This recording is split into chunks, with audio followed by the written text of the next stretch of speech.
Seeing this scene with Dawn's childhood home, viewers of any age might be inspired to forgive their own parents for not being able to totally overcome the impact of their pasts. But somehow, most kids tend to turn out all right anyway.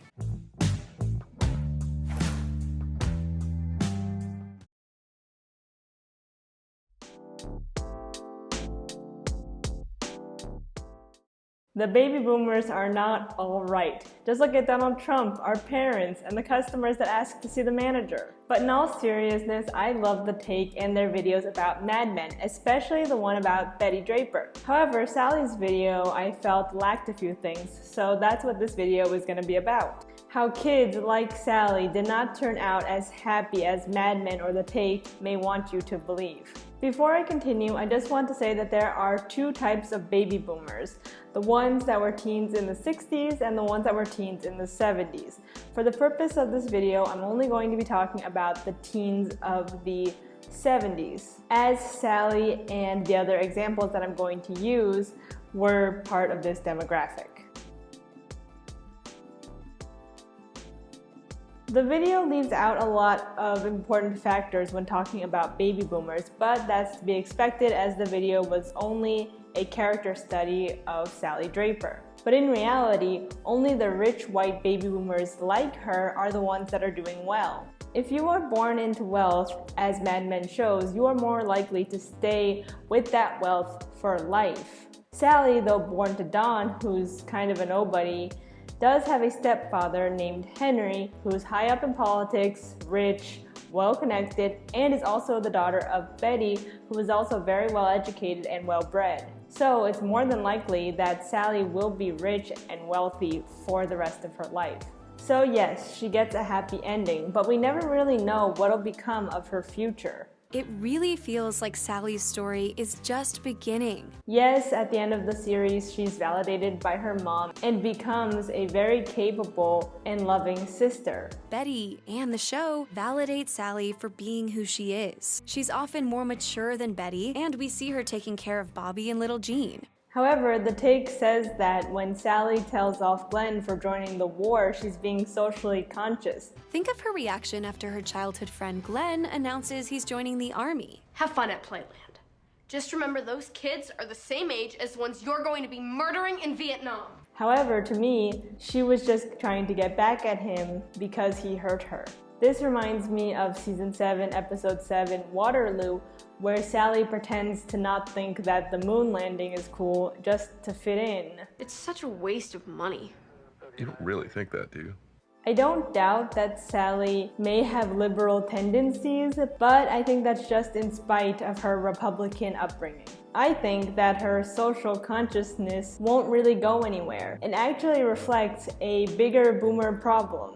Most white cis boomers were kind of done with the social movements of the 60s and 70s because they thought they ended racism. Their wokeness was a phase, which is why a lot of boomers say their children will grow up to be more conservative like they did. This Gallup poll from 2014 shows that boomers are more likely to be conservative. The data suggests that generational replacement may be a cause of this change, as those now entering adulthood are about as likely to identify as liberal as conservative, while at the same time, the older Americans who pass on are much more likely to be conservative. And in 2016, most older people voted for Trump. Trump had an advantage among 50 to 64-year-old voters, and those 65 and older. However, it's important to know that generations are arbitrary and don't really mean anything in the grand scheme of things. You can be older and be liberal, and you can be younger and be conservative, or at least pretend to for money.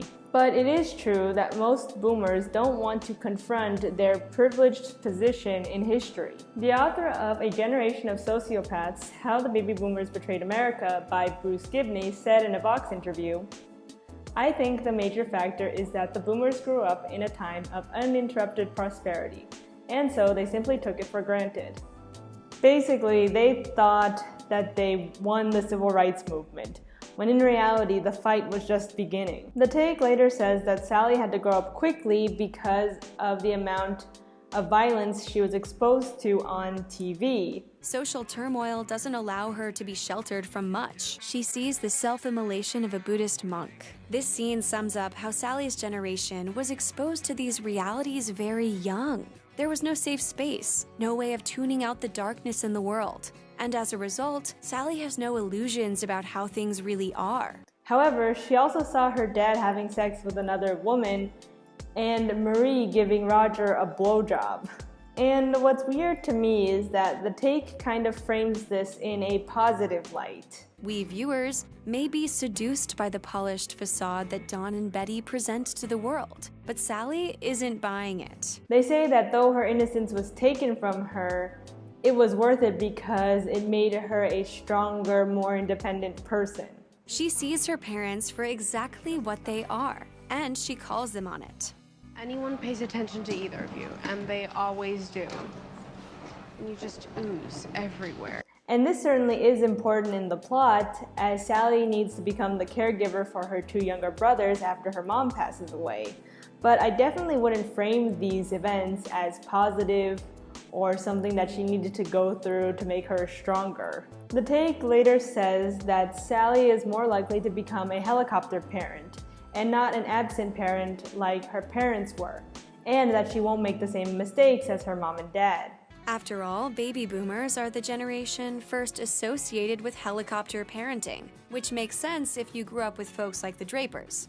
Seeing this scene with Dawn's childhood home, viewers of any age might be inspired to forgive their own parents for not being able to totally overcome the impact of their pasts. But somehow, most kids tend to turn out all right anyway. Though the take is right in saying that helicopter parenting did really take off with the boomers, I don't think that it's such a great alternative to the absent parenting of Betty and Dawn. In fact, I think a lot of baby boomers tend to internalize their trauma and then project it onto their kids. So let's look at other boomer characters to see what kind of future parent Sally Draper would be. In Lady Bird, Marion isn't a helicopter parent, but she is still very controlling and a perfectionist. I'm sorry I'm not perfect. No one's asking you to be perfect, just consider it would do. I don't even... Christine, you can't leave your room like this. I didn't. None of these things were put away right. They aren't nice, I put Christine. my clothes now. away. Didn't you ever go to sleep without putting all your clothes away perfectly? Like even once? And don't you wish your mom hadn't gotten angry? My mother was an abusive alcoholic. She also shields Lady Bird from a lot of the harshness of the world, which is something that Betty would never do. Marion hides the fact that her husband has depression, and she tries her best to shield Lady Bird from their financial struggles. Your dad and I will barely be able to afford in-state tuition. There are loans, Your brother, your very smart brother, he can't even find a job. He and Shelley work. They have They jobs. bag at the grocery store. That is not a career, and they went to Berkeley.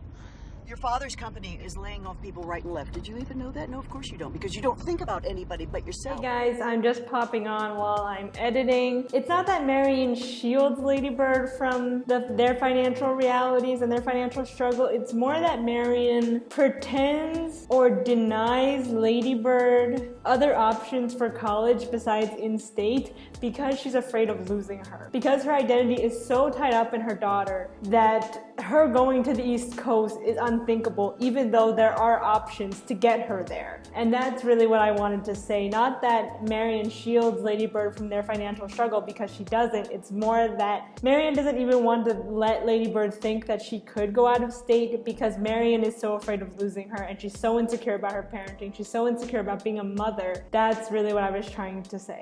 She also doesn't like to share details about her own upbringing and is very blunt when talking about it, showing that boomers aren't necessarily as open or as friendly as their predecessors. In A Bad Mom's Christmas, the second movie in the Bad Moms franchise, Amy and her mother Ruth have an equally strained relationship. Ruth, like Marion, is a perfectionist and only wants to do things her way.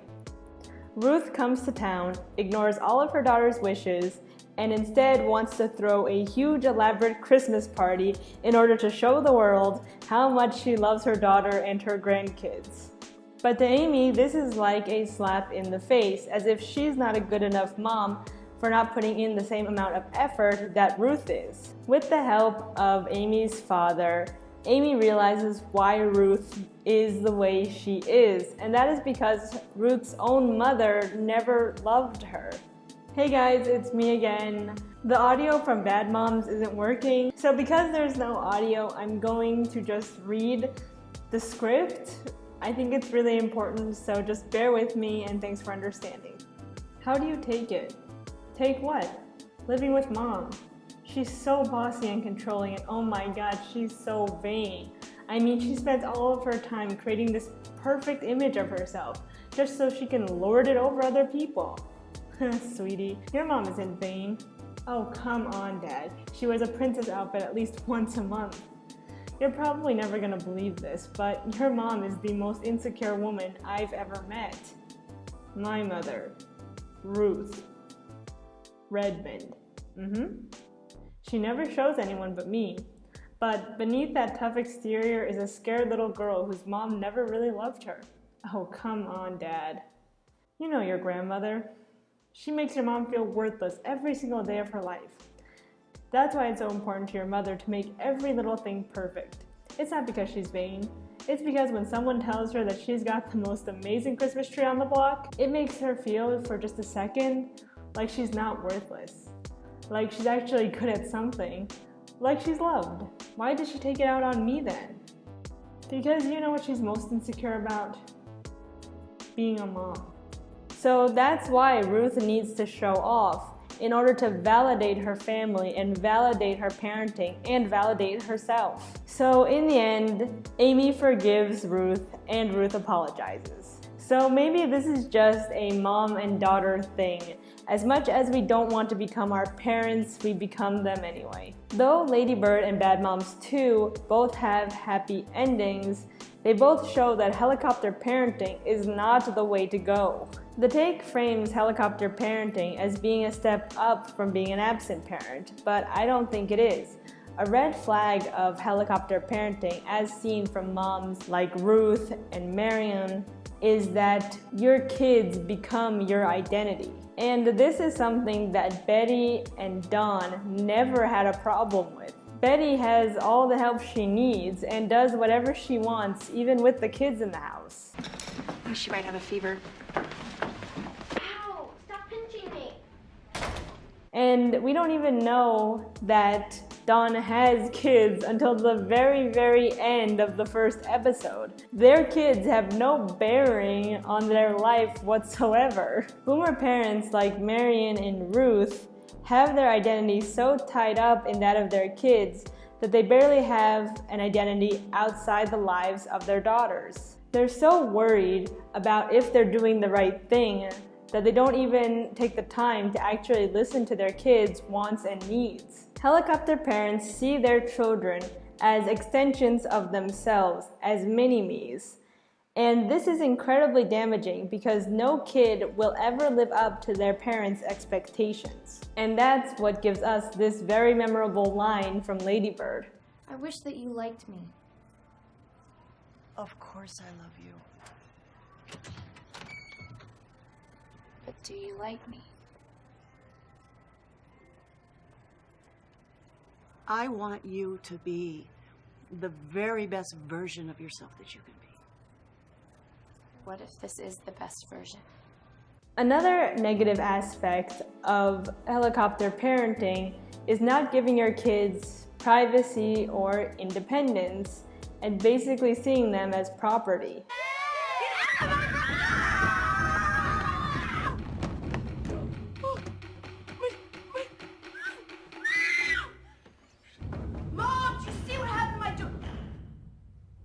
Though this idea of my house, my rules is a very important tenet in the Draper household, I doubt that Betty would ever take Sally's door away, as she wants to see as little of her as possible.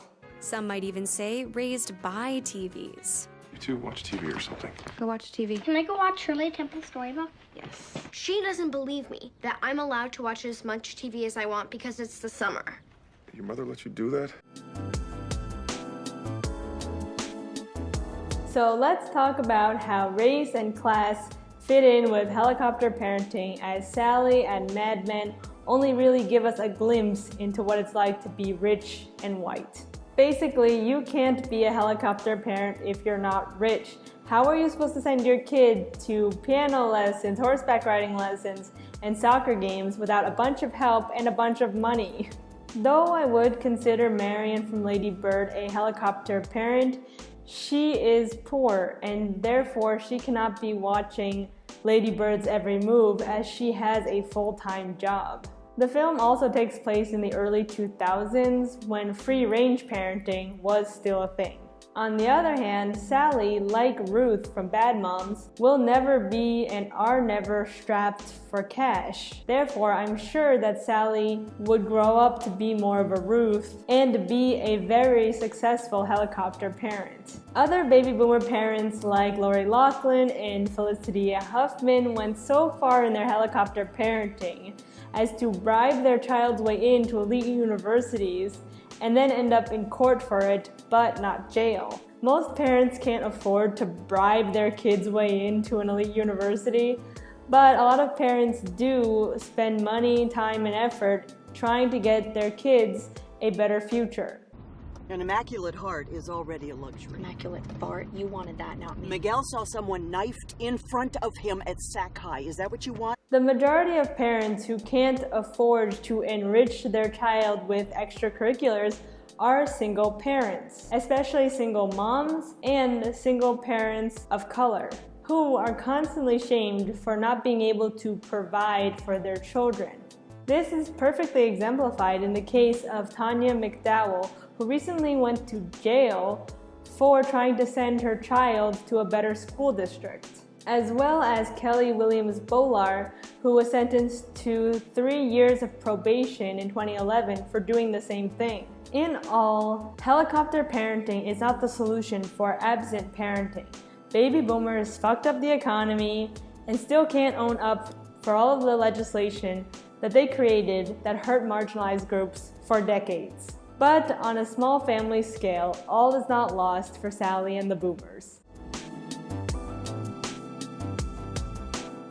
And this is where the Joy Luck Club comes in. I would argue that immigrant parents were the first helicopter parents. This was because immigrant communities needed to stick together and use community surveillance in order to keep each other safe. But these small, close-knit communities also fostered an interesting amount of competition that seems very similar to how helicopter parents parent.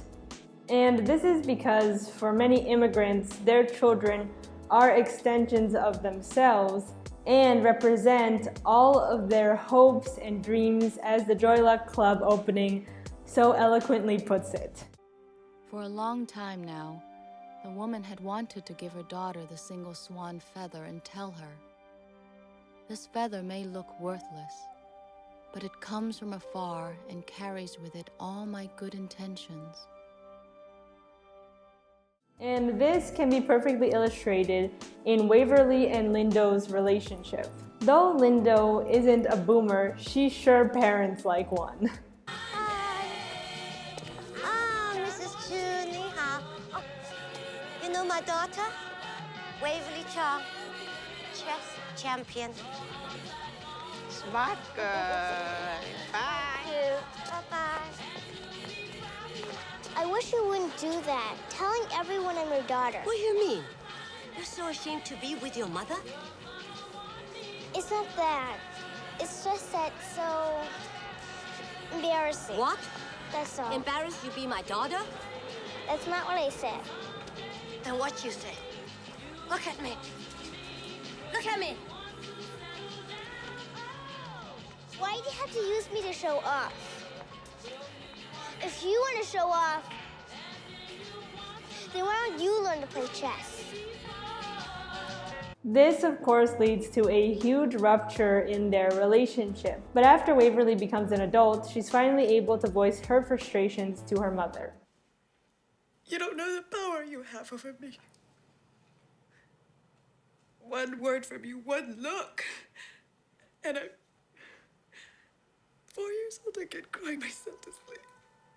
After this, their relationship gets a little better, but not perfect, and that's okay. Waverly, the real boomer in the relationship, raises her daughter Shoshana in the exact opposite way that Lindo parented her, showing that there's still hope for boomer parents, which means that there's still hope for Sally. In fact, Waverly describes her daughter, who she was originally going to abort, as a miracle. She was perfect. I found every detail about her to be remarkable, especially the way she flexed and curled her fingers. From the very moment she flung her fist away from her mouth to cry, I knew my feelings for her were inviolable.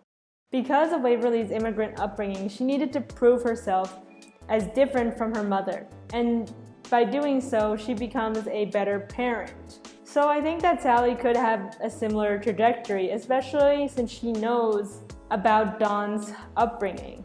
So I still think that there's hope for boomers and their kids. I don't think that Sally will grow up to be a horrible person, and I don't think that all boomers are bad people.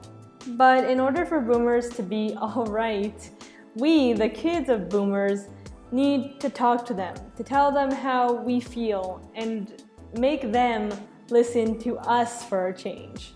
Alright guys, that's it for the video. Thanks so much for watching. A huge thanks to all of my Patreons for supporting the channel. I really had a fun time making this one. This is probably one of my favorite videos. I love Mad Men so much, and I might even make an extended Mad Men video. But for now, this is it. Let me know what you think in the comments, subscribe, like the video, and I'll see you in the next one. Bye.